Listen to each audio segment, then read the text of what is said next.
I think I first realized what I was back in sixth grade, back before I had a name for the feeling. It was around when I first entered the locker room to change for PE. I remember walking over to the locker I'd been assigned and hoping no one looked at me. I hadn't realized how much I hated looking at myself in the mirror or seeing me when I changed. But it hit me then, and I didn't know what to call it back then. But this is my first experience with my gender dysphoria.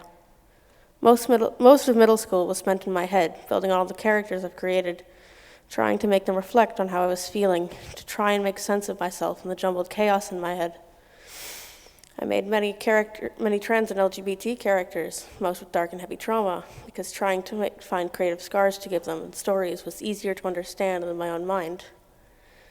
My mind, buried in fantasy, wasn't focused on the jumbled, incoherent thoughts that plagued it. I lost myself in music and different song artists, fell into creepypasta horror stories and the songs people made about them. It wasn't until the pandemic hit that I finally had time to rest, think, and go through all the things in my head.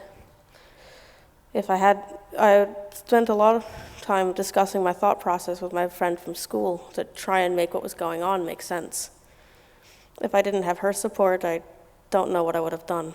I also came out to my friends and eventually the whole cabin at camp. It took a while before I started going by Max at school. I went by my legal name all freshman year because it was online and didn't really matter. In sophomore year, I was able to build up the courage and go by my name at school full time. I still get misgendered a lot, but I don't really mind anymore because no one uses my old name.